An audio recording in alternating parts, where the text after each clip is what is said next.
بسم اللہ الرحمن الرحیم۔ السلام علیکم ورحمۃ اللہ وبرکاتہ۔ امید کرتی ہوں آپ سب ایمان کی بہترین حالت میں ہوں گے اور خیر و عافیت سے ہوں گے۔ آج کا ویڈیو شروع کرنے سے پہلے آپ سے گزارش کروں گی کہ ہماری ویڈیو کو آخر تک ضرور دیکھیے گا، دوسروں کے علم میں اضافے کے لیے اسے شیئر کیجیے گا، اور ہمارے چینل دینیات و تسلیم پر اگر آپ نئے ہیں تو اسے سبسکرائب کیجیے۔ تو چلیے شروع کرتے ہیں آج کا ہمارا یہ ویڈیو۔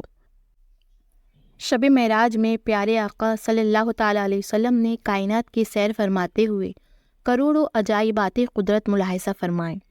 جنت میں تشریف لے جا کر اپنے غلاموں کے جنتی محل اور مقامات بھی ملاحظہ فرمائیں، نیز جہنم کو معائنہ فرمایا اور جہنمیوں کو ہونے والے دردناک عذاب بھی دیکھیں، اور پھر ان میں سے بہت کچھ امت کی ترغیب کے لیے بیان فرما دیا تاکہ نیک اور اچھے اعمال کرنے کے ذریعے لوگ جہنم سے بچنے کی تدبیر کرے اور جنت میں لاجواب نعمتوں کا سن کر ان کی رسائی پانے کے لیے کوشاں ہوں۔ حضرت انس بن مالک رضی اللہ تعالیٰ عنہ سے روایت ہے کہ حضور اکرم صلی اللہ تعالیٰ علیہ وسلم نے فرمایا، جس رات مجھے معراج ہوئی میں نے جنت کے دروازے پر یہ لکھا ہوا دیکھا کہ صدقے کا ثواب 10 گنا اور قرض کا 18 گنا ہے۔ میں نے جبرائیل علیہ السلام سے دریافت کیا، کیا سبب ہے کہ قرض کا درجہ صدقے سے بڑھ کر ہے؟ کہا کہ سائل کے پاس مال ہوتا ہے اور پھر بھی سوال کرتا ہے، جبکہ قرض لینے والا حاجت کی بنا پر سوال کرتا ہے اور قرض لیتا ہے۔ اس میں ہم مسلمانوں کے لیے خیر خواہی کا درس ہے، ایک دوسرے سے ہمدردی کے ساتھ رہے، اور اس بات کی طرف ہماری رہنمائی اس بات میں ہے کہ اگر کوئی مسلمان کسی پریشانی اور مصیبت کا شکار ہو جائے تو اس سے منہ موڑنے کے بجائے پریشانی سے نکلنے میں اس کی مدد کرنی چاہیے، اور اگر مالی طور پر کسی اور آزمائش کا سامنا ہو تو تحفے کی صورت میں یا قرض حسنہ دے کر اسے اس سے باہر نکالنا چاہیے، پھر اعمال حسنہ اور بے شمار اجر و ثواب کی بشارت بھی عطا فرمائیں۔ حضرت ابو ہریرہ رضی اللہ تعالیٰ عنہ سے روایت ہے کہ آقا صلی اللہ تعالیٰ علیہ وسلم نے فرمایا، جو کسی مسلمان سے دنیا کی تکلیفوں میں سے ایک تکلیف دور کر دے، اللہ اس کی قیامت کے دن کی تکلیفوں میں سے ایک تکلیف دور فرما دے گے۔ جو کسی تنگ دست پر دنیا کی آسانی کرے، اللہ دنیا اور آخرت میں اس پر آسانی فرمائیں گے۔ جو دنیا میں کسی مسلمان کا پردہ پوشی فرمائے گا، اللہ رب العزت اسے دنیا اور آخرت میں اس کی پردہ پوشی فرمائیں گے، اور اللہ اپنے بندوں کی مدد کرتا رہتا ہے جب تک بندہ اپنے بھائی کی مدد کرتا رہتا ہے۔ جنت میں آپ صلی اللہ تعالیٰ علیہ وسلم نے موتیوں سے بنے ہوئے گنبد نما خیمے ملاحظہ فرمائے جن کی مٹی مشک کی تھی۔ آپ نے جبرائیل علیہ السلام سے دریافت کیا، یہ کس کے مکانات ہیں؟ عرض کیا گیا، یا رسول اللہ صلی اللہ تعالیٰ علیہ وسلم، یہ آپ کی امت کے لیے ہیں۔ رضائے الہی کے لیے اذان دینے والے اور امامت کرنے والے کا کیا خوب فضیلت ہے کہ رب نے ان کے لیے جنت میں موتیوں سے بنے ہوئے خیمے تیار کر رکھے ہیں۔ اللہ ہمیں بھی توفیق عطا فرمائے، آمین۔ فرمان مصطفیٰ ہے صلی اللہ تعالیٰ علیہ وسلم کی ثواب کی خاطر اذان دینے والا اس شہید کے مانند ہے جو خون میں لتھڑا ہوا اور جب مرے گا قبر میں اس کے جسم میں کیڑے نہیں پڑیں گے۔ اور ایک روایت میں ہے کہ جنت میں آپ صلی اللہ تعالیٰ علیہ وسلم نے چند بلند و بالا محلات ملاحظہ فرمائیں جن کے بارے میں پوچھنے پر جبرائیل علیہ السلام نے عرض کی، یہ غصہ پینے والے اور لوگوں سے درگزر کرنے والوں کے لیے ہے، اور اللہ احسان کرنے والوں کو پسند فرماتا ہے۔ فرمان مصطفیٰ صلی اللہ تعالیٰ علیہ وسلم ہے کہ جس نے غصے کو جذب کر لیا حالانکہ وہ اسے نافل کرنے پر قادر تھا، تو اللہ رب العزت بروز قیامت اس کو تمام مخلوق کے سامنے بلائیں گے اور اختیار دیں گے جس حور کو چاہے لے۔ اور ایک مقام پر فرمایا کہ میری امت کے بہترین لوگ وہ ہے کہ جب انہیں غصہ آ جائے تو فوراً رجوع کر لیتے ہیں۔ جب پیارے آقا صلی اللہ تعالیٰ علیہ وسلم جنت میں تشریف لائے تو ریشم کے پردوں سے آراستہ ایک محل ملاحظہ فرمایا۔ آپ نے جبرائیل علیہ السلام سے دریافت فرمایا، یہ کس کے لیے ہے؟ عرض کیا گیا، یہ حضرت ابو بکر صدیق رضی اللہ تعالیٰ عنہ کے لیے ہیں۔ عاشق اکبر حضرت ابو بکر صدیق رضی اللہ تعالیٰ عنہ کی کیا خوب شان ہے۔ یاد رہے کہ نبیوں اور رسولوں کے بعد صدیق اکبر رضی اللہ تعالیٰ عنہ سب سے افضل ہے۔ آپ کی فضائل بے شمار ہے۔ رسول کریم صلی اللہ تعالیٰ علیہ وسلم پر مردوں میں سے سب سے پہلے حضرت ابوبکر صدیق رضی اللہ تعالیٰ عنہ ہی ایمان لائے۔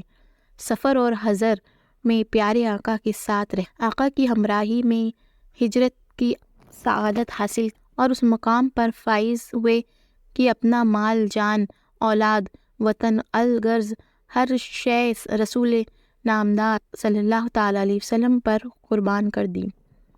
یہی وجہ ہے کہ بارگاہ خدا مصطفیٰ میں آپ رضی اللہ تعالیٰ عنہ نے بہت بلند مرتبہ پایا ہے اور ڈھیروں انعامات اسی لیے آپ کو عطا کیے جائیں گے۔ جنت کی سیر کے دوران جب حضور اکرم صلی اللہ تعالیٰ علیہ وسلم کسی کے قدموں کی آہٹ سماعت فرمائیں، جس کے بارے میں آپ کو بتایا گیا کہ یہ حضرت بلال رضی اللہ تعالیٰ عنہ کی ہے، کہ پیارے آقا ان کے قدموں کی آہٹ جنت میں سماعت فرما رہے ہیں۔ آپ رضی اللہ تعالیٰ عنہ کو یہ مقام کس عمل کے سبب حاصل ہوا؟ ایک دفعہ حضور اکرم صلی اللہ تعالیٰ علیہ وسلم نے فجر کے وقت حضرت بلال رضی اللہ تعالیٰ عنہ سے فرمایا، اے بلال، مجھے بتاؤ تم نے اسلام میں کون سا ایسا عمل کیا ہے جس پر ثواب کی امید سب سے زیادہ ہے، کیونکہ میں نے جنت میں اپنے آگے تمہارے قدموں کی آہٹ سنی ہے۔ عرض کیا، میں نے اپنے نزدیک کوئی امید افزا کام نہ تو نہیں کیا، ہاں میں دن رات کی جس گھڑی میں بھی وضو یا غسل کیا تو اس قدر نماز پڑھی جو اللہ نے میرے مقدر میں لکھی تھی، یعنی دن رات میں جب بھی وضو کر لیتا ہوں تو 2 نفل تحیۃ الوضو پڑھ لیا کرتا ہوں۔ کہ حضور اکرم صلی اللہ تعالیٰ بلال رضی اللہ تعالیٰ عنہ سے یہ پوچھنا اس لیے تھا تاکہ آپ جواب دے اور امت اس پر عمل کرے، ورنہ حضور اکرم صلی اللہ تعالیٰ علیہ وسلم تو ہر شخص کے ہر چھپے کھلے عمل سے واقف ہے، اللہ کے فضل و کرم سے۔ جنت کیوں میں سیر فرماتے ہوئے پیارے آقا صلی اللہ تعالیٰ علیہ وسلم ایک نہر پر تشریف لائے جسے بیضہ کہا جاتا ہے۔ اس پر موتیوں، سبز زبرجد اور سرخ یاقوت کے خیمے تھے۔ ان میں ایک آواز آئی، السلام علیک یا رسول۔ آپ صلی اللہ تعالیٰ علیہ وسلم نے جبرائیل علیہ السلام سے دریافت فرمایا، یہ کیسی آواز ہے؟ عرض کیا، یہ خیموں میں پردہ نشین حوریں ہیں، انہوں نے رب سے آپ کو سلام کہنے کی اجازت طلب کی ہے اور رب نے انہیں اجازت عطا فرمائی ہے۔ پھر وہ حوریں کہنے لگی، ہم خوش رہنے والیاں ہیں، کبھی ناگواری نفرت کا باعث نہ ہوں گی، اور ہم ہمیشہ رہنے والیاں ہیں، کبھی فنا نہ ہوں گی۔ سفر معراج کی سہانی رات پیارے آقا صلی اللہ تعالیٰ علیہ وسلم کا گزر ایک ایسے شخص کے پاس ہوا جو عرش کے نور میں چھپا ہوا تھا۔ آپ صلی اللہ تعالیٰ علیہ وسلم نے فرمایا کہ یہ کون ہے؟ کیا کوئی فرشتہ ہے؟ کہا گیا نہیں۔ کوئی نبی ہے؟ کہا گیا نہیں۔ فرمایا پھر کون ہے؟ بتایا گیا کہ یہ وہ شخص ہے کہ دنیا میں اس کی زبان ذکر الہی سے تر رہتی تھی، اس کا دل مسجدوں میں لگا رہتا تھا اور یہ کبھی اپنے والدین کو برا کہنے یا جاننے والا نہیں تھا، ان کی بے عزتی کی جانے کا سبب نہیں بنا۔ اس روایت سے پتہ چلتا ہے کہ جب ذکر الہی کی کثرت، مسجد سے محبت اور والدین کے لیے برائی کا سبب نہ بننے سے بچنا، یہ تینوں اعمال اللہ کی بارگاہ میں بہت ہی محبوب ہے۔ اس روایت میں اس بات کی ترغیب موجود ہے کہ انسان گالی گلوچ، لڑائی جھگڑا، نشہ بازی، جوا وغیرہ کسی بھی فعل سے ہرگز مرتکب نہ ہو۔ آپ صلی اللہ تعالی علیہ وسلم نے اس رات میں کچھ ایسے لوگوں کے پاس تشریف لائے جو ایک دن کاشت کرتے اور اگلے دن فصل کاٹتے تھے۔